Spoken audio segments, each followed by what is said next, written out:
श्री स्वामी समर्थ। जय जय स्वामी समर्थ। अनंत कोटी ब्रह्मांड नायक राजाधिराज योगीराज अक्कलकोट निवासी सद्गुरु श्री स्वामी समर्थ महाराज की जय। कशा आहात सर्व स्वामी भक्तांनो? तुम्ही सदैव आनंदी राहा हीच स्वामींच्या चरणी प्रार्थना। तुमच्या सर्व चांगल्या इच्छा स्वामी महाराज पूर्ण करोत आणि आजचा दिवस तुमचा आनंदात जाओ हीच स्वामींच्या चरणी प्रार्थना। प्रथम तुम्हा सर्वांचं खूप खूप मनापासून स्वागत आहे माझ्या चॅनलमध्ये। मित्र आणि मैत्रिणींनो, आज मी तुमच्या समोर असा एक सत्य अनुभव मांडणार आहे जो श्री स्वामी समर्थ सत्यात आहेत किंवा ते सूक्ष्म स्वरूपामध्ये सर्वांच्या बरोबर आहेत हे तुमच्या सर्वांच्या लक्षात येईल। मित्र आणि मैत्रिणींनो, आपण सर्वजण श्री स्वामी समर्थांची भक्ती करत असतो, परंतु भक्ती करत असतानाच काही लोकांना श्री स्वामी समर्थांचे अनुभव लवकर येत असतात, तर काही लोकांना श्री स्वामी समर्थांचे अनुभव हे उशिरा येत असतात, परंतु अनुभव मात्र नक्कीच येत असतात। मित्र आणि मैत्रिणींनो, कधीही कोणतीही सेवा भक्ती केलेली कधीही वाया जात नाही। मग ती तुम्ही एखाद्या वेळेस एखाद्या ईश्वराचं नामस्मरण एकदा जरी केलं तरी देखील ते तुमच्या पुण्याच्या कर्माच्या पारड्यामध्ये साठलं जातं। कधीही कोणतंही कर्म केलेलं कधीही वाया जात नाही। हे कलियुग आहे, त्यामुळे कलियुगामध्ये जसे तुम्ही वागाल त्याप्रमाणेच तुम्हाला त्याचे फळ हे नक्कीच मिळणार असते। जर तुम्ही तुमचे कर्म कसे ठेवता हे त्यावर अवलंबून असते।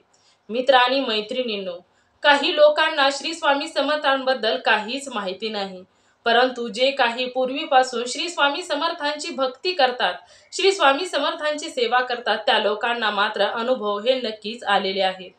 आणि श्री स्वामी समर्थ हे असे देवस्थान आहे किंवा श्री स्वामी समर्थ हे असे ईश्वर आहेत की ते ज्या लोकांनी त्यांची भक्ती केली त्या लोकांना अनुभव हे नक्कीच देत असतात। मित्र आणि मैत्रिणींनो, जर तुम्हाला विश्वास बसत नसेल तर तुम्ही देखील एकदा श्री स्वामी समर्थांची मनापासून मनोभावे सेवा करायला सुरुवात करा आणि त्यानंतर तुम्हाला देखील श्री स्वामी समर्थांचा नक्कीच अनुभव यायला सुरुवात होईल। मित्र आणि मैत्रिणींनो, आपण सर्वजण सांसारिक लोक आहोत। संसार करत असताना सुख दुःख आनंद हे सर्व येत असतात। सुख झालं की त्यानंतर दुःख हे नक्कीच येत असतं, अडचणीनंतर सुख असतं, आनंद असतो, त्यानंतर संकटे देखील असतात।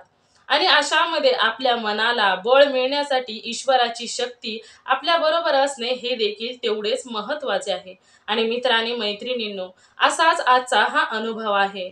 मित्र आणि मैत्रिणींनो, हा अनुभव ज्यावेळेस तुम्ही ऐकाल त्यावेळेस तुमच्या मनामध्ये देखील ईश्वराची अनुभूती होईल। ईश्वर कोणत्या प्रकारे कशा पद्धतीने परीक्षा घेतात आणि कशा पद्धतीने साथ देतात हे तुमच्या लक्षात येईल। मित्र आणि मैत्रिणींनो, हा अनुभव एका दादांचा आहे। मित्र आणि मैत्रिणींनो, हा अनुभव या जळगाव मधील आहे। तर ते दादा हे जळगावचे आहेत। तर ते सांगतात की मी एकदा जळगाव येथील प्रतापनगर येथे असणाऱ्या श्री स्वामी समर्थांच्या केंद्रामध्ये गेलो। आमच्या घरामध्ये श्री स्वामी समर्थांची भक्ती अगोदर कोणीच करत नव्हते किंवा श्री स्वामी समर्थांचा फोटो देखील आमच्या घरामध्ये नव्हता। त्यानंतर मित्रांच्या बरोबर मी एकदा श्री स्वामी समर्थांच्या केंद्रामध्ये गेलो आणि तिथे गेल्यानंतर का कोणास ठाऊक पण माझ्या मनामध्ये असं आलं की आपण एक श्री स्वामी समर्थांची पितळेची मूर्ती घरी न्यावी। आणि जसा मनामध्ये विचार आला त्याप्रमाणेच मी एक पितळेची मूर्ती श्री स्वामी समर्थांची घरी घेतली आणि घरी घेऊन आल्यानंतर दररोज जशी देवपूजा करतो त्या पद्धतीनेच श्री स्वामी समर्थांच्या त्या मूर्तीची सेवा करायला सुरुवात केली। जसं दररोज आपण आपल्या घरामध्ये असणाऱ्या देवांना अंघोळ घालतो, टिळा लावतो आणि त्यानंतर अगरबत्ती लावून दिवा लावतो, अशा पद्धतीचाच ते दादा देखील दररोज पूजा करायचे। आणि दादा सांगतात की माझा नित्यक्रम असाच होता, सकाळी उठल्यानंतर अंघोळ करायची आणि अंघोळ केली की सर्वात प्रथम देवपूजा करायची। देवाबद्दल किंवा कोणत्या देवाला कसं सेवा करावी त्याबद्दल काहीही माहीत नव्हतं। आणि त्यानंतर दादा सांगतात की मी दररोज अशा पद्धतीने सेवा करायचो। त्यानंतर काही दिवस गेले आणि त्यानंतर एके दिवशी आमच्या घरी एक स्वामी भक्त आले। त्या स्वामी भक्त देखील त्यांना स्वामींविषयी एवढी फारशी माहिती असेल सांगू शकत नाही, परंतु ते माझ्या अगोदरचे काही स्वामी भक्त होते। आणि ते घरी आल्यानंतर बोलत बोलतच त्यांनी श्री स्वामी समर्थांच्या मूर्तीकडे पाहिलं आणि त्यावेळेस ते मला म्हणाले की अरे, तू श्री स्वामी समर्थांची मूर्ती कशाला घरी आणली? श्री स्वामी समर्थांच्या मूर्तीची सेवा करणे खूप अवघड आहे. त्याबरोबरच त्या मूर्तीची सेवा करताना खूप नियम अटींचे पालन करावे लागते. त्यानंतर मला माझ्या मनामध्ये देखील प्रश्न निर्माण झाला की खरोखरच जर असे असेल तर आपल्याकडून काही चुकेल का? मित्रांनी मैत्रिणींनो, जसं प्रत्येकाच्या मनामध्ये काही एखाद्याने दुसरं नवीनच काही सांगितलं की वेगवेगळे प्रकारचे प्रश्न निर्माण होत असतात. त्याप्रमाणेच त्या दादांच्या मनामध्ये देखील खूप प्रश्न निर्माण झाले. त्यानंतर ते दुसऱ्या दिवशी केंद्रामध्ये गेले, कारण दुसरा दिवस हा गुरुवारचा होता. त्यानंतर ते पुन्हा केंद्रामध्ये गेले. केंद्रामध्ये गेल्यानंतर त्यांनी श्री स्वामी समर्थांची सेवा कशी करायची असते यासाठी नित्य पुस्तक आणले आणि त्या नित्य पुस्तकामध्ये जशी श्री स्वामी समर्थांची सेवा करायची आहे त्या पद्धतीनेच ते करायचे. दररोज नित्य पुस्तकाचे संपूर्ण पठण करायचे. त्यामध्ये कालभैरव अष्टक, श्री स्वामी समर्थांचं अष्टक, श्री स्वामी अष्टक अशा पद्धतीने तारक मंत्र असे श्री स्वामी समर्थांची सेवा करू लागले. आणि ज्या पद्धतीने श्री स्वामी समर्थांची त्यांची दररोजची सेवा ही नित्य पुस्तकाप्रमाणे चालू लागली. हळूहळू काही दिवस असेच निघून गेले. त्यानंतर त्यांच्या मनामध्ये सतत असं वाटायचं की आपण जी सेवा करत आहोत ती पूर्ण होत आहे का, किंवा आपण जी मनापासून सेवा केलेली आहे ती ईश्वर स्वीकार करत आहेत का. आपल्याला त्या अगोदर असलेल्या स्वामी भक्त यांनी सांगितलेली गोष्ट सतत त्यांच्या मनामध्ये यायची की त्यांनी सांगितलं होतं की मूर्तीची सेवा करणे आपल्याशाने शक्य नाही, कारण मूर्तीची सेवा करत असताना खूप नियम अटींचे पालन करावे लागते. आणि त्यामुळे मनामध्ये सतत प्रश्न निर्माण व्हायचा. आणि जशी श्री स्वामी समर्थांची मूर्ती घरामध्ये आली होती तेव्हापासून श्री स्वामी समर्थांच्या सेवेकडे, त्यांचं श्री स्वामी चरित्र सारामृत या ग्रंथाच्या वाचनाकडे देखील मन हळूहळू लागू लागले होते. श्री स्वामी समर्थ, श्री स्वामी समर्थ असा सतत मनामध्ये जप चालू व्हायला सुरुवात झाली होती. परंतु त्याबरोबरच त्या स्वामी भक्ताने सांगितलेले प्रश्न देखील मनामध्ये सतत निर्माण व्हायचे. त्यानंतर एके दिवशी मला असं समजलं की केंद्रामध्ये प्रश्न उत्तरं दिली जातात. त्यावेळेस एके दिवशी गुरुवारचा दिवस होता आणि त्या दिवशी मी ठरवलं की आपण देखील श्री स्वामी समर्थांच्या केंद्रामध्ये जायचं आणि तेथे गेल्यानंतर आपण देखील आपल्या मनामध्ये असणारे सर्व प्रश्न विचारायचे. आणि त्याप्रमाणेच ठरल्याप्रमाणेच मी एका गुरुवारी श्री समर्थांच्या केंद्रात गेलो आणि तिथे गेल्यानंतर श्री स्वामी समर्थांविषयी तेथील गुरुजींना प्रश्न विचारायला सुरुवात केली. त्या अगोदर प्रश्न मंजुषा चालू झाल्यानंतर मी देखील म्हटलं की मला देखील प्रश्न विचारायचे आहेत आणि त्यावेळेस मला देखील प्रश्न विचारण्याची संधी मिळाली.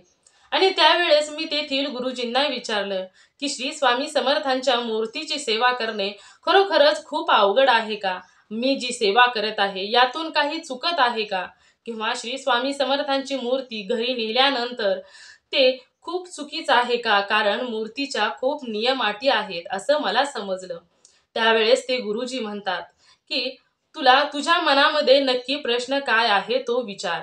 त्यावेळेस ते दादा सांगतात की मला असं सांगण्यात आलेलं आहे की तू श्री स्वामी समर्थांची मूर्ती जी घरामध्ये आणलेली आहे ती मूर्ती पाण्यामध्ये सोडून दे आणि त्यानंतर तू घरामध्ये श्री स्वामी समर्थांच्या फोटोची पूजा करायला सुरुवात कर. अशा पद्धतीने मला सांगितलेलं आहे. मला सांगितलेलं आहे. त्यामुळे माझ्या मनामध्ये सतत प्रश्न असा येत आहे की मी मूर्ती आणून चुकलो आहे का? तर त्यावेळेस ते दादा त्या गुरुजींना सांगितल्यानंतर गुरुजी हसतात आणि त्यावेळेस गुरुजी दादांना म्हणतात की अरे, तुझ्या घरामध्ये जर तुझे वडील असतील तर तू वडिलांना देखील घरातून हकलून देणार आहेस का? त्यावेळेस दादा म्हणाले, नाही हो गुरुजी, मी माझ्या वडिलांना घरातून हकलून कसे देऊ शकतो? मग त्याप्रमाणेच गुरुजी सांगतात की तुझ्या घरामध्ये श्री स्वामी समर्थ स्वतः चालून आलेले आहेत. घरामध्ये कोणत्याही प्रकारची श्री स्वामी समर्थांची भक्ती न करता स्वामी हे साक्षात तुझ्या घरामध्ये चालून आलेले आहेत. मग स्वामी हे कोणाच्या घरी जायचं किंवा कोणाकडून भक्ती करून घ्यायची हे साक्षात स्वतः स्वामी ठरवत असतात. त्यामुळे तू कोणत्याही प्रकारचा विचार करू नकोस. स्वामींनी ठरवलं की तुझ्या घरी जायचं, त्यामुळे तू जशी सेवा करतील तसे स्वामी हे मान्य करून घेणार आहे. त्यामुळे तू मनामध्ये कोणत्याही प्रकारची शंका आणू नकोस. ज्या पद्धतीने तुला जमत आहे त्या पद्धतीने तू श्री स्वामी समर्थांची सेवा करायला सुरुवात कर. आणि त्यानंतर ठरल्याप्रमाणे जसा मनामध्ये विचार येईल त्या पद्धतीने स्त्री सूक्तम, पुरुष सूक्तम, कालभैरव अष्टक, श्री स्वामी चरित्र सारामृत या अध्यायांचं पठण दररोज होऊ लागलं. हळूहळू श्री स्वामी समर्थ दादांकडून सेवा करून घेऊ लागले.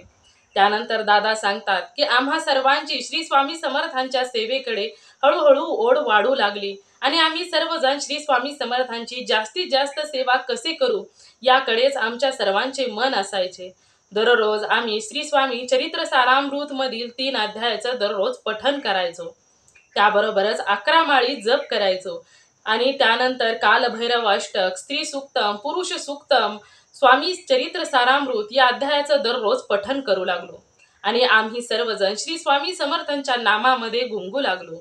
श्री स्वामी समर्थांच्या नामस्मरणाची ओढ आम्हाला लागू लागली. ते गुरुवारी आम्ही स्वामींच्या मठामध्ये जाऊ लागलो. अशा पद्धतीने आमचे आयुष्य आनंदाने चालले होते. त्यानंतर आला कोरोनाचा टाइम आणि कोरोनाच्या टाइम मध्ये असं झालं की आमच्या घरावरती देखील संकट आलं. कोरोनाच्या काळामध्ये झालं असं का आईला कोरोना झाला आणि त्यानंतर का आईचा कोरोना टेस्ट झाली. त्यावेळेस आईचा कोरोना टेस्ट ही निगेटिव्ह यावी त्यासाठी आम्ही सर्वजण श्री स्वामी समर्थांची खूप मनापासून सेवा करू लागलो. त्याबरोबरच आम्ही केंद्रामध्ये जाऊन आईचा रिपोर्ट हा निगेटिव्ह यावा यासाठी सेवा केली आणि केंद्रामध्ये आम्हाला असं सांगितलं की तुम्ही ही सेवा पूर्णपणे करा, त्यानंतर तुमच्या आईचा रिपोर्ट हा निगेटिव्ह येईल. परंतु झालं असं की आईचा रिपोर्ट हा पॉझिटिव्ह आला. त्यानंतर मात्र मनांमध्ये शंका निर्माण होऊ लागल्या. त्यानंतर श्री स्वामी समर्थांवर असलेला विश्वास डगमगू लागला आणि आईचा रिपोर्ट हा पॉझिटिव्ह आल्यामुळे घरातील सर्वांनाच आता कोरोनाची टेस्ट करावी लागणार होती. त्यानंतर पुन्हा मनामध्ये शंका असूनही पुन्हा आम्ही श्री स्वामी समर्थांकडे धाव घेतली आणि श्री स्वामी समर्थांना विनवू लागलो की आमच्या घरामध्ये असणारा सर्वांचा रिपोर्ट निगेटिव्ह यावा आणि त्यामुळे आम्ही पुन्हा श्री स्वामी समर्थांच्या सेवेला सुरुवात केली आणि मनापासून स्वामींची सेवा, तारक मंत्र, श्री स्वामी समर्थांचा जप वारंवार करू लागलो. श्री स्वामी चरित्र सारामृत या ग्रंथातील अध्यायांचं पठण करू लागलो. त्याबरोबरच स्वामींना सतत विनवू लागलो की आमच्या घरामध्ये असणाऱ्या सर्वांचा कोरोनाचा रिपोर्ट हा निगेटिव्ह यावा. परंतु झालं असं की त्या एवढी सेवा करून देखील आमच्या घरामध्ये असणाऱ्या सर्वांचाच कोरोनाचा रिपोर्ट हा पॉझिटिव्ह आला आणि त्यानंतर ते दादा सांगतात की त्यावेळेस मात्र मनामध्ये शंका आणि कुशंका निर्माण झाल्या. स्वामींवर असलेला विश्वास पूर्णपणे डगमगू लागला आणि स्वामींवरचा विश्वास असा डगमगला की त्यानंतर आम्ही ठरवलं की आता इथून पुढे श्री स्वामी समर्थांची सेवा आपण सर्वांनी बंद करायची. घरामध्ये जी मूर्ती आहे ती आपण पाण्यामध्ये सोडून द्यायची आणि इथून पुढे श्री स्वामी समर्थांची कोणत्याही प्रकारे सेवा आपण करायची नाही. आणि त्यानंतर असा मनामध्ये सतत विचार येऊ लागला. त्यानंतर आमच्या घरामध्ये असणाऱ्या सर्वांना क्वारंटाईन करण्यात आले आणि आम्हाला जिथे क्वारंटाईन केले तिथे आम्ही सदैव श्री स्वामी समर्थांचं नामस्मरण पुन्हा करू लागलो. कारण मनामध्ये शंका होती की आपण 7 दिवसानंतर तरी निगेटिव्ह रिपोर्ट यावा आणि आपण आनंदाने सर्वजण घरी जावे. यासाठी ज्यावेळेस आपल्यावर संकट येतं त्यावेळेस आपण सर्वात प्रथम ईश्वराचा धावा करत असतो. कारण आपल्याला दुसरं कोणीही नाही, फक्त तेच वाचवू शकत असतात. त्यामुळे आम्ही पुन्हा श्री स्वामी समर्थांवर विश्वास दाखवला आणि पुन्हा त्यांची प्रार्थना करू लागलो. त्यानंतर आम्ही तेथे बसून देखील श्री स्वामी समर्थांचा जप, तारक मंत्र सतत म्हणत होतो आणि श्री स्वामी समर्थांना विनवत होतो की आता तरी आमचा रिपोर्ट निगेटिव्ह यावा आणि आम्ही सर्वजण सुखरूप घरी जावो. आम्हाला कोणालाही कोणत्याही प्रकारचा त्रास होऊ नये. अशा पद्धतीने आम्ही सतत श्री स्वामी समर्थांचं नामस्मरण, तारक मंत्र जप करत राहिलो. आणि मित्र आणि मैत्रिणींनो, झालं असं की त्या 7 दिवसामध्ये जिथे आम्ही क्वारंटाईन होतो तेवढ्या 7 दिवसामध्ये कोणालाही कोणत्याही प्रकारचा त्रास झाला नाही. आम्ही जशी घरी होतो त्या पद्धतीनेच आम्ही तेथे देखील राहिलो. आम्हाला कोणत्याही प्रकारचा त्रास झाला नाही. 7 दिवसानंतर आम्ही सर्वजण सुखरूप घरी आलो आणि घरी आल्यानंतर पुन्हा आमचा आणि श्री स्वामी समर्थांची सेवा अशा पद्धतीने आम्हा सर्वांचा दिवस जाऊ लागला. श्री स्वामी समर्थ हे आमचे आणि आम्ही श्री स्वामी समर्थांचं झालो होतो. घरामध्ये सर्वजण, लहान असणारी माझी छोटीशी मुलगी ती देखील श्री स्वामी समर्थांचं नामस्मरण मनापासून करत होते. आणि त्यानंतर एके दिवशी झालं असं की केसाला लावण्यासाठी जी पिन वापरली जाते ती माझ्या चिमुकल्या मुलीने तोंडात घातली आणि नकळतपणे ती पिन तिच्या पोटात गेली. त्यामुळे तिने घरामध्ये पहिल्या दिवशी घाबरल्यामुळे कोणाला काहीही सांगितलं नाही. त्यानंतर तिच्या मनामध्ये देखील काय आलं कोणास ठाऊक, किंवा श्री स्वामी समर्थांनी तिला कोणती बुद्धी दिली कोणास ठाऊक. त्यानंतर तिने घरामध्ये सांगितलं की माझ्या पोटामध्ये केसाला लावण्याची पिन गेलेली आहे. आणि त्यावेळेस मात्र घरामध्ये सर्वजण घाबरले. तिला विचारलं की तुझ्या पोटात दुखत आहे का? त्यावेळेस तिने सांगितलं की माझ्या पोटामध्ये नाही दुखत. त्यानंतर गुरुवारचा दिवस होता आणि गुरुवारच्या दिवशी माझी मुलगी देखील श्री स्वामी समर्थांची मनापासून भक्ती करत होती आणि त्यावेळेस तिला देखील श्री स्वामी समर्थांवर खूप विश्वास होता. गुरुवारचा दिवस होता. त्या दिवशी माझ्या मुलीने मला येताना पेढे आणायला सांगितले आणि मी ज्यावेळेस घरी येताना पेढे घेऊन आलो त्यावेळेस तिने सर्वात प्रथम श्री स्वामी समर्थांच्या पुढे फुले वगैरे ठेवली होती आणि त्यानंतर तिने त्या पेढ्यामध्ये एक पेढा काढला आणि श्री स्वामी समर्थांच्या समोर ठेवला आणि मोठ्या माणसागत म्हणाली की बाबा, आई, मी श्री स्वामी समर्थांना सांगितलं आहे की मला कोणत्याही प्रकारचा त्रास देऊ नका, मला कोणत्याही प्रकारचा त्रास होऊ देऊ नका. माझ्या पोटामध्ये असणारी पिन तुम्ही अलगद बाहेर काढा. अशा पद्धतीने मी स्वामींना सांगितलेलं आहे आणि माझे स्वामी नक्कीच ऐकतील. मला कोणत्याही प्रकारचा त्रास होऊ देणार नाही. त्यामुळे तुम्ही देखील कोणत्याही प्रकारे त्रास स्वतःला करून घेऊ नका. स्वामी आहेत, स्वामी सर्व काही ठीक करतील. चिमुकलीचा स्वामींवर असलेला विश्वास पाहून आम्ही सर्वजण थक्क झालो. परंतु मी वडील होतो, वडिलांचं काहीतरी कर्तव्य असतं. त्यामुळे मी पुन्हा माझ्या एका ओळखीच्या डॉक्टरांना फोन केला. ओळखीच्या डॉक्टरांना सांगितलं की तिच्या पोटामध्ये एक पिन गेलेली आहे, मग त्यावरती काय करावं. त्यावेळेस डॉक्टरांनी मला सांगितलं की तुम्ही कोणत्याही प्रकारे काळजी करू नका.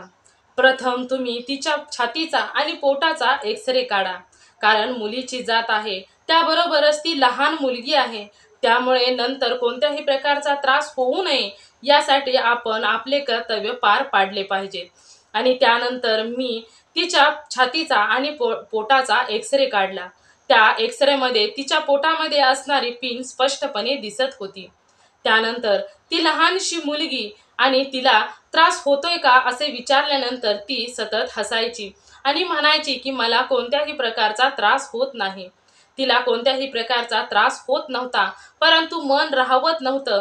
त्यानंतर मी गॅस्ट्रो इंडोस्कोपी स्पेशलिस्ट असणाऱ्या डॉक्टरांकडे गेलो आणि तेथे गेल्यानंतर असं समजलं की डॉक्टर हे तेथे नव्हते. तेथे असणाऱ्या कंपाऊंडरने सांगितलं की तुम्ही उद्या या आणि उद्या येताना तिचे सर्व रिपोर्ट घेऊन या. तिथे मी वाचलं होतं की त्या डॉक्टरांची फी ही ते 500 रुपये होते आणि ते डॉक्टर MD डॉक्टर होते. आणि त्यानंतर मी दुसऱ्या दिवशी कामावरून येताना तिच्या फायली घेऊन गेलो. तेथे गेल्यानंतर उशीर झाला होता, परंतु डॉक्टर मात्र आत होते. त्यावेळेस कंपाऊंडरने बाहेरच मला अडवले आणि मला विचारले की तुम्ही कालच्या रिपोर्टबद्दलच सांगायला आलेला आहात का. त्यावेळेस मी सांगितलं की हो, माझ्या मुलीच्या पोटामध्ये पिन आहे आणि त्याबद्दलच मी डॉक्टरांशी बोलण्यासाठी आलो आहोत. त्यावेळेस त्या कंपाऊंडरने मला सांगितलं की पेशंट तुमच्या बरोबर आहे का. त्यावेळेस मी नाही म्हणून सांगितलं. त्यावेळेस कंपाऊंडरने मला सांगितलं की तुम्ही जावा आणि पेशंटला बरोबर घेऊन या.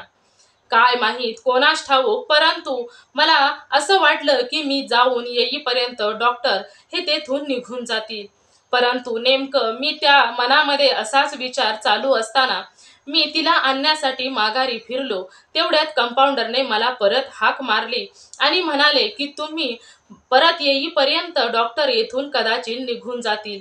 तुमच्याकडे असणाऱ्या फायली माझ्याजवळ द्या आणि मी डॉक्टरांना दाखवतो. त्यानंतर डॉक्टर काय बोलतायत त्यानंतर मी तुम्हाला बोलावतो. अशा पद्धतीने कंपाऊंडर माझ्या हातातील फायली घेऊन आत गेले. आत गेल्यानंतर मला डॉक्टरांनी बोलावलं आणि मी आत गेलो. मला माहीत होतं की त्या डॉक्टरांना भेटण्याची फी ही 500 रुपये होती. त्यामुळे मी 500 रुपये माझ्या वरच्या खिशामध्येच ठेवले होते. आणि त्यानंतर मी डॉक्टरांकडे गेलो. डॉक्टरांशी बोलणं झालं. डॉक्टरांनी मला विचारलं की तुमच्या मुलीला त्या पिनचा कोणत्याही प्रकारचा त्रास होतोय का? त्यावेळेस मी सांगितलं की नाही.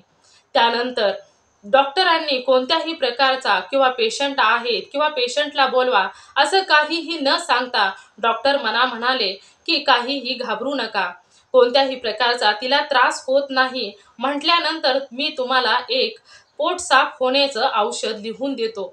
तेवढी बॉटल तुम्ही घेऊन जा, तिची पिन आपोआप बाहेर येईल. त्यानंतर त्या डॉक्टरांनी दिलेल्या त्या औषधावरच मी तेवढ्याच औषध डॉक्टरांनी मला सांगितलं आणि त्यानंतर म्हणाले की तिला कोणत्याही प्रकारे त्रास होत नसल्यामुळे एवढ्या औषधावरच 20 वाटे तिची पोट साफ होईल आणि त्या वाटेच पिन बाहेर येईल. अशा पद्धतीने त्यांनी मला सांगितले. त्यानंतर मी खिशामध्ये असणारे 500 रुपये बाहेर काढले आणि डॉक्टरांना देऊ लागलो. परंतु डॉक्टर म्हणाले की मी कोणत्याही प्रकारचे तुमच्याकडून पैसे घेणार नाही. मित्र आणि मैत्रिणींनो, मला असं वाटलं की ते साक्षात स्वामींच्या रूपामध्येच मला माझ्या अडचणीतून बाहेर काढण्यासाठी आले आहेत. आणि कंपाऊंडर सुद्धा बघा, तुम्ही कधीही कोणत्याही हॉस्पिटलमध्ये गेल्यानंतर तुम्हाला पेशंटला बरोबरच घेऊन जावे लागते. साक्षात ते कंपाऊंडर आणि आतमध्ये असणारे ते स्पेशालिस्ट डॉक्टर हे स्वामींच्या रूपानेच माझ्यावर प्रसन्न झाले. त्यांनी माझ्याकडून 1 रुपयाची सुद्धा फी घेतली नाही. माझ्यावर जे काही त्यांनी औषधं किंवा मला दिलेला वेळ हे सर्व त्यांनी मोफत दिला. आणि त्यानंतर ती जी बॉटल, त्या बॉटलवरतीच तिला एकदा ते दोनदा औषध पाजल्यानंतर तिच्या पोटातील पिन ही 20 वाटे बाहेर आली. आमच्या घरामध्ये किंवा तिच्या पोटामध्ये पिन गेलेली असून सुद्धा तिला कोणत्याही प्रकारचा त्रास झाला नाही. श्री स्वामी समर्थांनी तिला सुखरूप या संकटातून सुद्धा बाहेर काढलं. मित्र आणि मैत्रिणींनो, ज्या वेळेस तुम्ही कोणत्याही देवाची सेवा करत असता त्यावेळेस ती सेवा तुम्ही किती विश्वासाने करता हेच देव पाहत असतात. तुम्ही किती वर्ष देवाची सेवा केली आहे, देव ते कधीच पाहत नाहीत. परंतु तुम्ही देवाची सेवा करत असताना किती श्रद्धेने, किती मनोभावे सेवा करता हेच देव पाहत असतात. मग तुम्ही सेवेला आत्ता जरी सुरुवात केलेली असेल तरी देखील हरकत नाही, परंतु तुम्ही सेवा ईश्वरावर किती विश्वास ठेवता हे देखील तेवढंच महत्त्वाचं आहे. आणि नेमकं याच पद्धतीने आम्हा सर्वांचा श्री स्वामी समर्थांवरती विश्वास होता. त्यामुळेच आम्ही कोरोना झालेला असून सुद्धा कोणत्याही प्रकारचा त्रास आमच्या घरामध्ये कोणालाही झाला नाही. आणि त्याबरोबरच आमच्या मुलीच्या पोटामध्ये पिन गेलेली असून सुद्धा माझ्या मुलीला देखील कोणत्याही प्रकारचा त्रास झाला नाही. तिच्या पोटामध्ये असणारी पिन अलगच सुखरूप श्री स्वामी समर्थांनी बाहेर काढली. कोणत्याही प्रकारचे पैसे न खर्च करता आम्हाला सुखरूप या संकटातून बाहेर काढलं.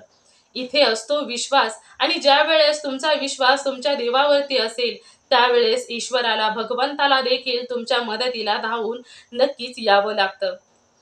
मित्र आणि मैत्रिणींनो, असा होता त्या दादांचा अनुभव.